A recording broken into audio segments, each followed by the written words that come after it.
কথা বলেছি এবং তিনি আমার সাথে একমত হয়েছেন যে মাদ্রাসাগুলোতে আরবি সাবজেক্টের জন্য অন্তত 400-500 মার্ক থাকা উচিত। সাধারণ সাবজেক্টগুলো কমিয়ে ইসলামিয়াতের জন্য মার্ক বরাদ্দ রাখা উচিত।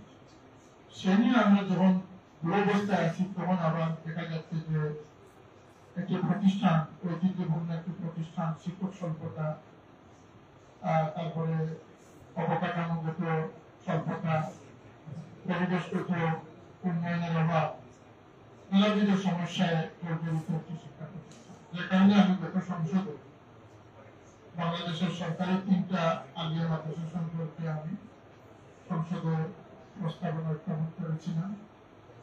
সাথে সাথে মন্ত্রী মহোদয় আমাদের শিক্ষামন্ত্রী আমাদের সাথে কথা বলেছেন যে এই উন্নয়নে আপনারা যে সুপারিশ করবেন আমি সেটাকে বাস্তবায়ন করার চেষ্টা করব। এটি আমাদের জন্য একটি আনন্দের বিষয়। কিন্তু তার চেয়ে বড় কথা হচ্ছে যেটি আমাদের নাসির খান সাহেব উল্লেখ করেছেন যে মাদ্রাসা নিয়ে মানুষের মনে এমনিতেই একটা দ্বিধাদ্বন্দ্ব রয়েছে এবং মাদ্রাসাগুলোতে কোন রাজনৈতিক মধ্য হিসাবে আপনার একটি অবাশ্রম হিসাবে ব্যবহার না করে এটাকে প্রকৃত দিন শিক্ষার একটি মর্কজ হিসাবে গড়ে তোলাই আমাদের সবচেয়ে বড় কারণ সেক্ষেত্রে কোনো বিশেষ পরিচয় পরিচিত না হয়, কোন বিশেষ ইজন্ত প্রতিষ্ঠা না করে সামগ্রিক ইসলামের কিন্তু আজকে বড়ই করবে।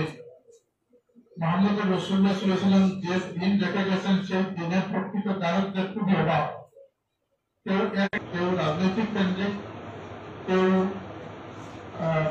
প্রাতিষ্ঠানিক কেন্দ্রিক, কেউ ব্যবসায়িক ভাবে, এইভাবে ইসলামের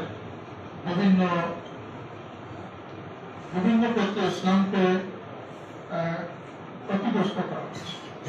আমরা চাই যে সিলেট আলিয়া মাদ্রাসা একটি সামগ্রিক ইসলামের মরকজ হিসাবে, একটি দিনী প্রতিষ্ঠান হিসাবে গড়ে উঠুক। সেখানে যে হোস্টেল থাকবে সেটা আলিয়া মাদ্রাসার ইতিহাসে সবচেয়ে বড় হোস্টেল থাকবে, সুযোগ সুবিধা থাকবে, পরিবহন থাকবে, সিকিউরিটি থাকবে, আবাসন থাকবে।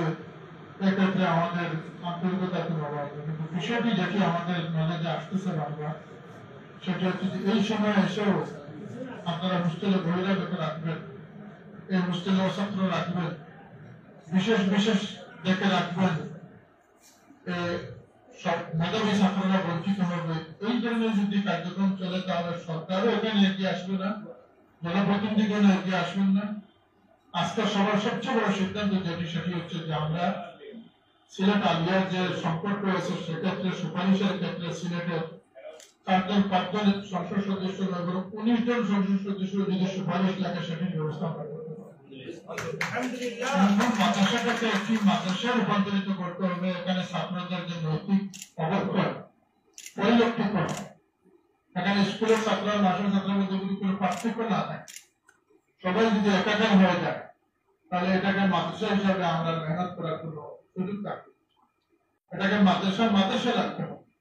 এই মাদ্রাসায় পড়ে বড় বড় মুহাদ্দিস হয়েছে, আন্তর্জাতিক মুফাসসির হয়েছে, এই মাদ্রাসায় পড়ে দিনের পাহাড়দার হয়েছে। এই মাদ্রাসাগুলোকে সেই আবহ তৈরি করে রাখা আমাদের দায়িত্ব। এখানে শুধু সময় কিলিংয়ের কোনো সুযোগ নেই যে টাইম পাস করে আমাদের যারাই আছি তাদের বেতন সুবিধা আমরা ভোগ করব। এটা মাদ্রাসা শিক্ষার জন্য অত্যন্ত দুর্ভাগ্যজনক। আমরা আপনাদের বিশেষ করে এখানে যারা শিক্ষক স্বল্পতা আছে আমরা জানি, এই শিক্ষক পূরণ করতে গেলে আপনারা জানেন যে এখানে ক্যাডার নন ক্যাডার তারা বিসিএস দিয়ে সরকারি ভাবে স্বীকৃত প্রাপ্ত যারা হয়েছেন তাদেরকে ছাড়া এই শূন্যস্থান পূরণ করার কোনো সুযোগ নেই।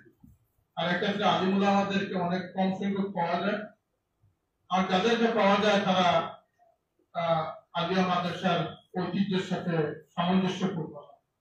এটা আমি অত্যন্ত সুস্পষ্টভাবে বলতে পারি। আলিয়া মাদ্রাসার শিক্ষক যদি আলিম হয়ে আসেন তাকে দেখলে আলিম মনে হবে, তাকে যদি গুন্ডা গুন্ডা ভাব লাগে তাহলে এটা আলিয়া মাদ্রাসার ঐতিহ্য, এটা আলিয়া মাদ্রাসার জন্য দুর্ভাগ্যজনক।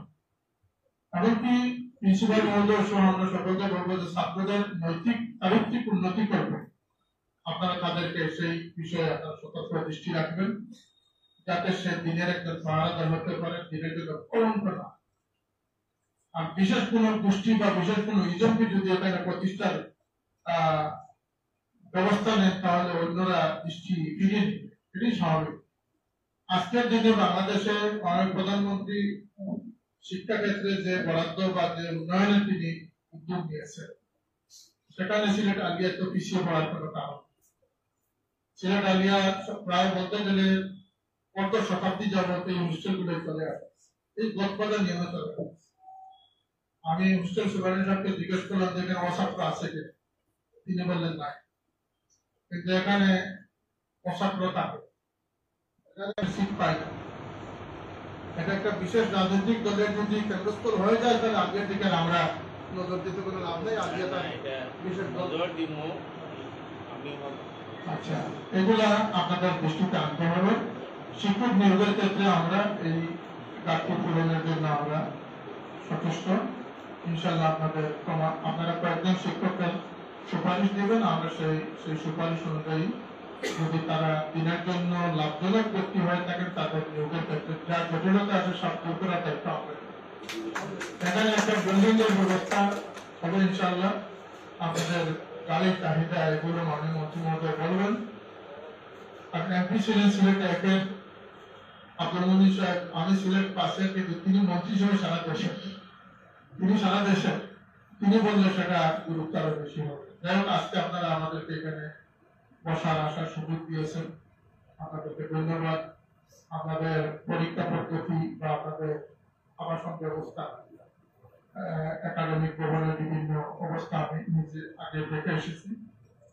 আপনাদের সেক্ষেত্রে আমাদের সহযোগিতার কোনো অভাব নেই, আপনাদের পাশে আছি। আপনাদের যে কোনো